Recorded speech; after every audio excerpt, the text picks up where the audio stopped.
scientists from the Woods Hale Oceanographic Institute found that the oil from the leak has made an underwater plume of hydrocarbons 22 miles long and a mile wide, 3,500 feet under the Gulf.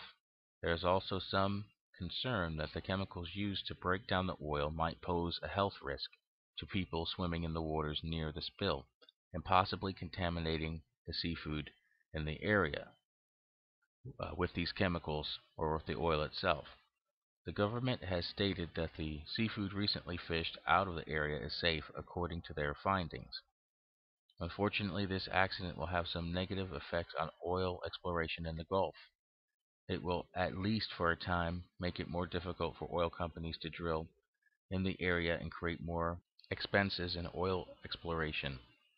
I find it a little strange that not long before this oil spill occurred, President Obama, bowing to some pressure over gas prices, stated that he would open up more coastal areas to oil exploration. And then this accident occurs that creates the largest oil spill in U.S. history. It's a little hard for me to believe that BP, the British oil company that owns the well, seemed so incompetent in stopping the leak until it had turned into a major disaster. Commentators on news channels used this opportunity to rail against offshore drilling. Obama promptly reversed himself on opening new areas to offshore drilling. Uh, Interestingly enough, BP gave Obama a lot of money during his presidential campaign, and that well was inspected and given a good rating by government officials shortly before the spill.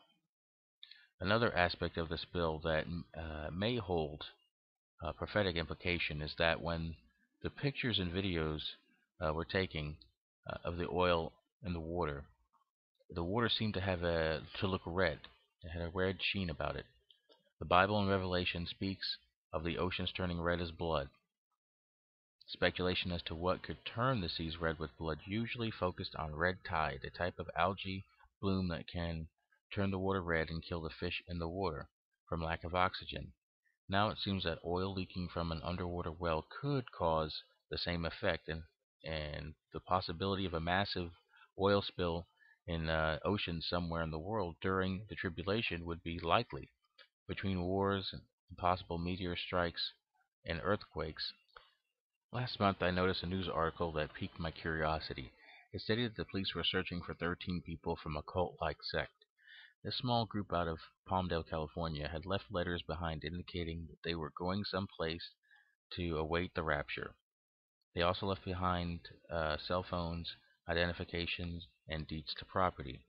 The group had previously planned to go to Vasquez Rock Wilderness area near Palmdale to await an earthquake, but canceled that trip after details of this trip were revealed by a member of their group to their relatives. This group is made up of El Salvadorian immigrants and was led by 32-year-old Renia Marisol Chicas.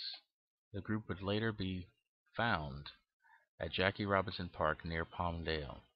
The adults were praying in the park while the children were playing on the swings. Uh, Renia Marisol Chicas was hospitalized for 72 hours for mental evaluation after she gave investigators a false name, rambled on incoherently, and claimed to have no children even though her two children were there with her. There are no plans for an investigation into the incident since they broke no laws and everyone went home safely. The group barely qualifies as a cult, but it does illustrate that Christians need to know their Bible better. We are instructed to occupy until Jesus returns, meaning that we are to go about our lives and continue trying to reach others for Christ, not run away to some place to await his return. Recent surveys indicate that many who claim to be Christians are relatively misinformed on what they believe. Significant numbers feel that Jesus is not the only way to God. If man could come to God and receive forgiveness for sin through another process or person other than Jesus Christ, God would not have sent his Son to be tortured and die on the cross. Jesus specifically states, "No man can come to the Father except through him." These misunderstandings come from spiritual laziness, not studying the Word and relying solely on how others interpret the Scriptures without checking its veracity with the Bible. Having a shallow understanding of the Bible can lead to error and being deceived by others.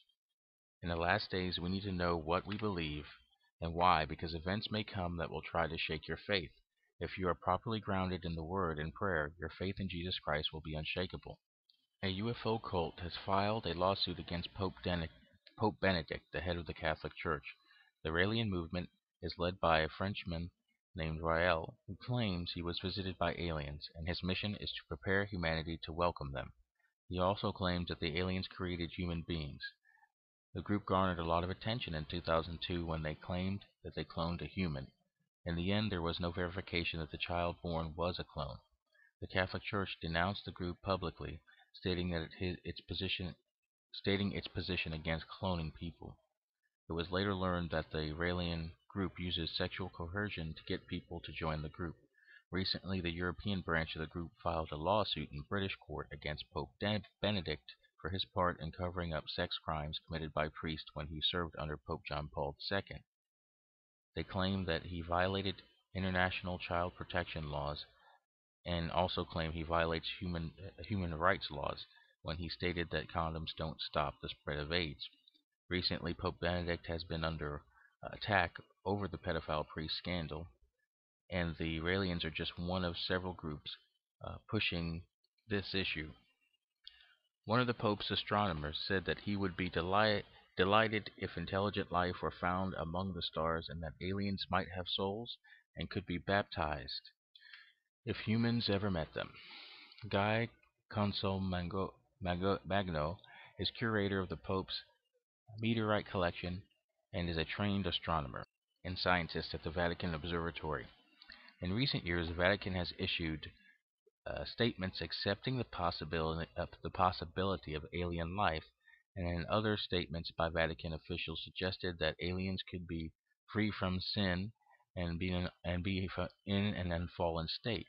The fact that the Vatican would address the alien issue is curious because generally they have been aligning themselves with the established scientific view of the world. And while the general population of the world accepts the possibility of UFOs and aliens, the scientific community does not. Christian-based religions in general overlook and ignore the UFO issue for several reasons.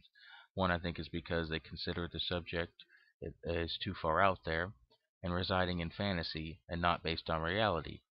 Another reason may be because it brings up a lot of potentially awkward questions that leaders and pastors may not have answers for. The Vatican allowing speculative statements as to the existence and nature of extraterrestrial life make you wonder what they know that we don't. The Vatican may be under a lot of pressure on many fronts, but UFO and alien disclosure is not one of them. The Vatican, like all governments, choose their statements carefully, and these recent statements seem to indicate that they may know of the existence of these beings and want to position themselves as being accepting of them when and if they unveil themselves in the future. UFOs near Chinese airports have recently been in the news. In July, September, and October, incidents of unidentified flying objects over or near airports in China were reported. These incidents forced the airports to redirect traffic and to avoid a collision and prevented flights from taking off. Speculation into what exactly these objects were ranged from natural phenomenon to Chinese military tests. No official explanation has been given as to the identity of these objects, but they were real enough to shut down the airports. Researching UFO phenomenon can be difficult. Pictures and video of sightings can be rare, and eyewitness testimonials are ignored by those outside the UFO research community. Eyewitness testimony is the backbone of UFO research, and the more credible the witness is, the more likely the events reported are true. Recently, 7 retired senior U.S. military veterans have come out to put on record their encounters with UFOs and the government's covering up of the incidents. They state that since 1948, UFOs have been hovering over U.S. and British nuclear missile sites and air bases. Captain Robert Salas reported witnessing a UFO hovering over a nuclear missile site on March 16, 1967, at Malmstrom Air Force Base in Montana.